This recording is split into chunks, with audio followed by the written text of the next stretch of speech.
You are watching 87 Days. This is episode 9. I'm Zachary Fowler, winner of Alone Season 3. And today we're gonna build the shelter, or at least start working on the shelter, get some more of that done. Just like I did out Alone, but it's gonna be a bit different since I'm using some different resources, saplings, and then at the end we're gonna get into going over all the ways I sharpen my knives and my saw and my axe out there on the shovel. Also out on Alone, I brought a multi-tool, but the multi-tool did not have a way to take the sharpener off of there, which was just a file. So I had some clever way of doing that. Mainly I was gonna try and make a clay sharpening stone of my own, but that didn't work out there, so I'll show you the way I did figure out how to do it. But before we get into that, there's something that's been weighing on my heart with Texas, praying for them, thinking about them a lot, and as I wanna do something. And so I thought it'd be great if you guys could do something with me. So to do that, I've decided that all of the profits from my website, all of the profits from any Wazoo Survival bracelets, the shovel from Cold Steel that I sell on there, the slingshots from SimpleShot, I can't tell you what my profit margins are per my deals with them and selling their product, and I'm not gonna jack the price up, I'm not gonna lower the price, but all the profits from that and every cent of profit that comes from the t-shirts will all go towards Texas and relief funds. Right up till Black Friday sale on my web, everything, every cent of profit that is made off of Fowler's Makery and Mischief.com website right here will go to the relief fund, and I will put a counter on there on the website with a special page just for that to say how much each week has come in from sales and will be going towards the relief fund to help out those people in Texas. If you can think of any other ways, anything else that I don't know, that we could do to help that as a group of people here, YouTube watchers and creators, leave it below in the comments. And yeah, so thank you for your time, thank you for your purchases, and we'll be sending that money down to Texas to help them out. But now, let's get to it. We got a shelter to build and some knives to sharpen.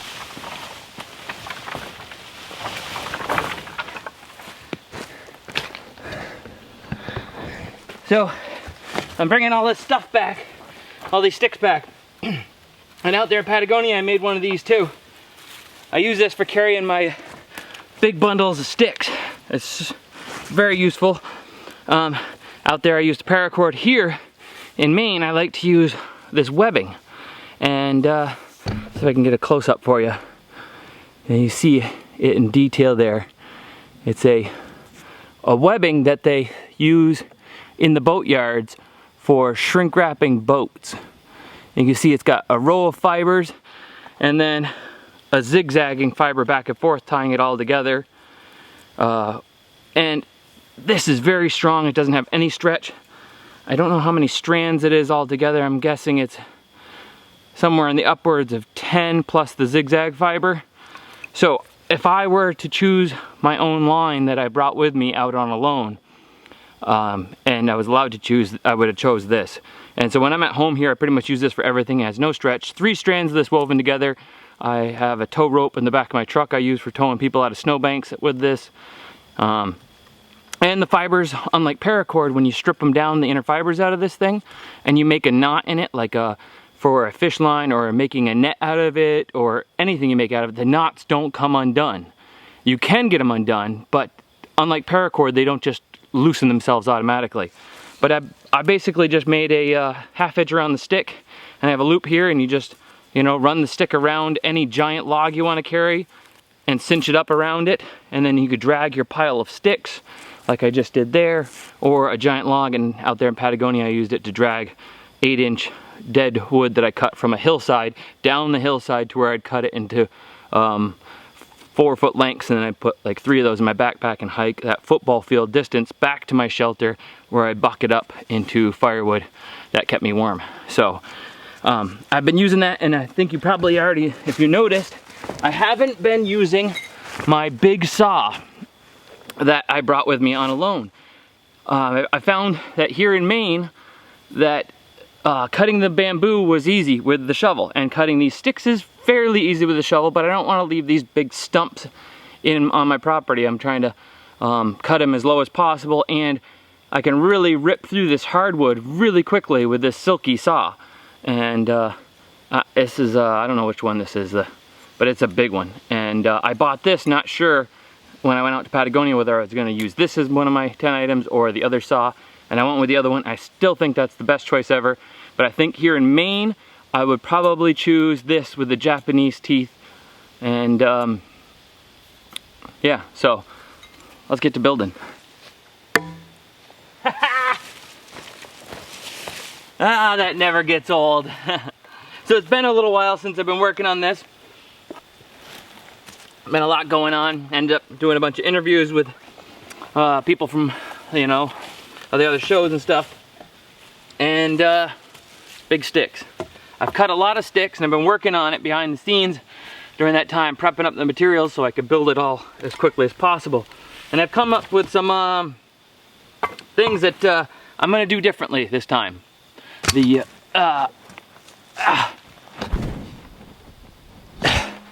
So out there in Patagonia, I had the bamboo, which was a great material and it was so easy to work with and it would bend around corners. This stuff, I'm finding a lot of these sticks that I've been cutting down are fairly good sized diameter. And you know, and they're not gonna bend so well. So weaving them in and out hurdle wattle style and just cutting down the stuff that's that diameter, it would take a lot of materials to cut down. So I'm switching my way of doing this up a little bit. I'm gonna put 2 sticks in. Instead of weaving them back and forth, I'm gonna just put them in a row and just stacking them on top of each other and wrapping them around. I won't cut the door until after I've already wove it together enough, because otherwise, like in Patagonia, I had to fight it all the time. The walls were trying to spring outwards.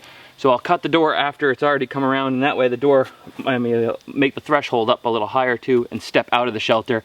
Smaller door, smaller covering I will need to cover the door hole as well. Well, it's getting late. I'm gonna tear it all apart and start over a little bit. I'm not too happy. I went with 2 sticks and was gonna go some in between, some weaved around, but it leaves a lot of gap that I'm not liking. Well, I've stripped it back to just the original with 1 stake per one instead of the 2 stakes. My first method didn't work, as you can see, and now I start all over again, weaving the sticks in and out all the way around.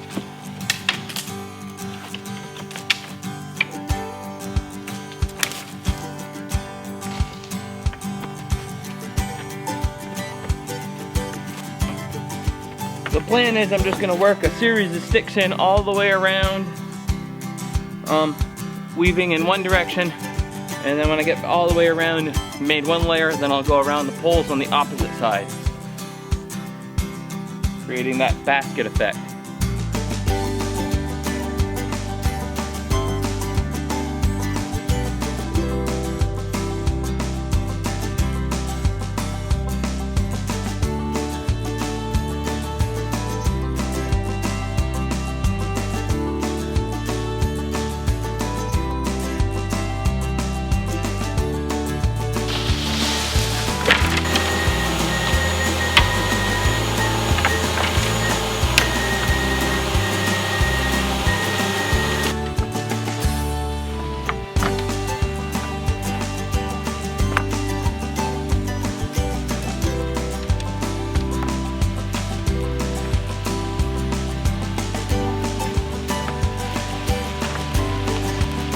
There we go. Rain's picking up. I'm done for today. Not a bad start for the morning. Repairing what I did yesterday. It's coming out a lot better this way, a lot tighter. It's still not gonna be perfectly tight until I get the outside wall, the winter wall on, which is gonna be a thatched reed method or woven thatch. I'm not sure yet. I develop things as I go, kind of make it up as I go. So as part of my sharpening and other things, I'm gonna make a little workbench and sawbuck by making 2 X's pounded into the ground, and they have a little bit of joinery to keep them when they're lashed together from sliding back and forth during the vigors of hand sawing large amounts of wood.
right, sharpening time. So, out there on a loan, I had the multi-tool, right? And multi-tools have files on them, and it's attached to the multi-tool and doesn't come off unless you get a Leatherman, which I didn't learn about till after just before I left, and I had already modified my multi-tool. So we'll start with how I sharpen the saw, the shovel, and the axe. All were able to be sharpened by the multi-tool, and that's why I picked the multi-tool. Lastly, I'll show you how I sharpen the knives on the multi-tool, which could not be sharpened with its own sharpening capabilities. I meant to make a modification that would allow it to do so, but ran out of time, and that never happened. So first, the saw. So I got a log, because you need some way to clamp this down. Well, at the beginning I tried to use the file to file the teeth, and it just didn't work. So you need a good way to clamp it down. So I made this sawbuck for sawing my stuff, and as soon as the saw got dull within like a month, I made a clamp.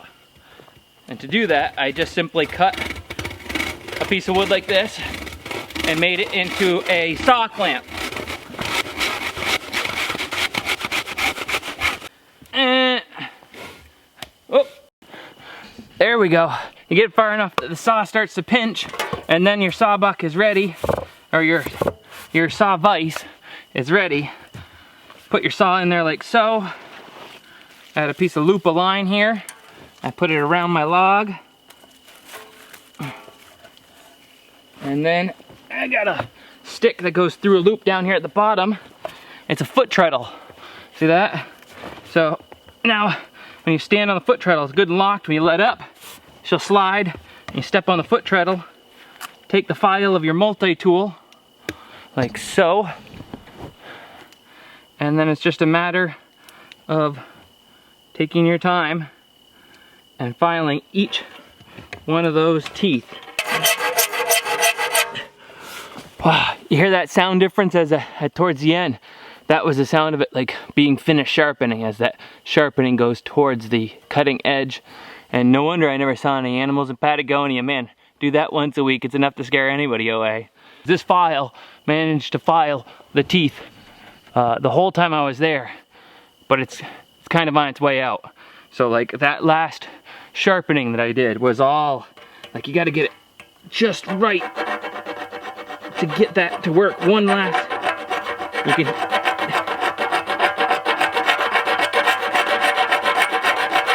you could hear the pitch. That sounds just right. There you go, put my elbow right on it. Pitch sounds just right when it's when it works. And that was the key to having this log as a vise and being able to put the saw in there, to being able to do that. Because if those teeth aren't locked in, that chattering, everything makes the sharpening harder with this file. And if I had bought a bigger saw with a thicker blade, I don't think I would have been able to file the material enough.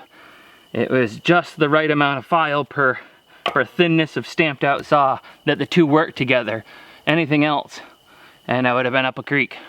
All right, the axe was a council axe, and same thing, the file.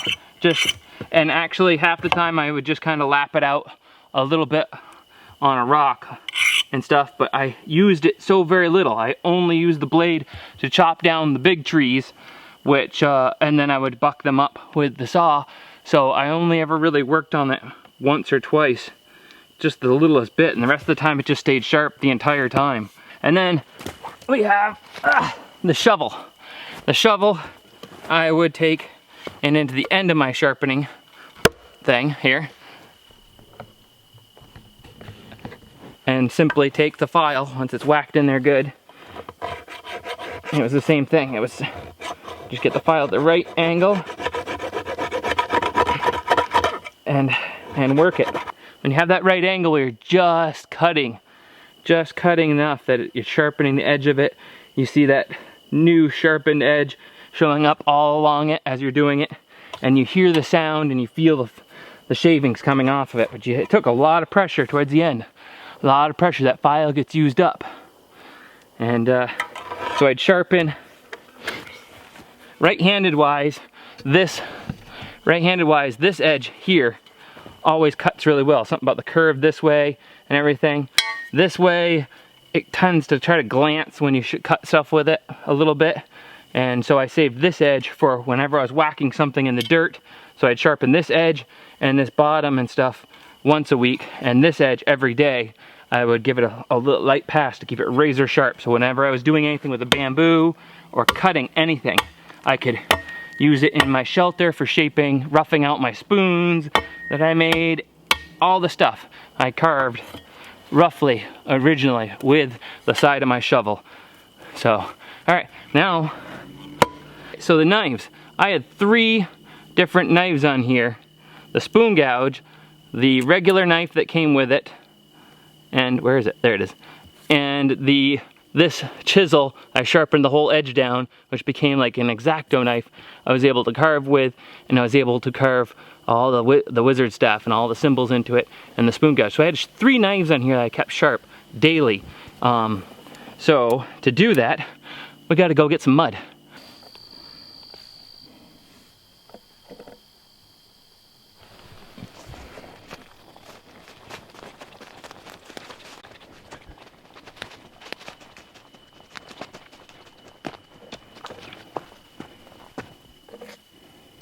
Got my clay. Out there, I think it was just silt that I had, like a silty, muddy stuff. And this, I think, could be refined down to make a clay pot out of. Out there, I wanted to make a clay sharpening stone since the file and the multi-tool didn't come off, and I didn't manage to make a diamond stone modification so I could sharpen my tools with it. So instead, I gave up on the firing it idea because it was more silt and sand than anything else, and I don't think I could have gotten a good fire on it, and I would just need to focus on catching fish and food.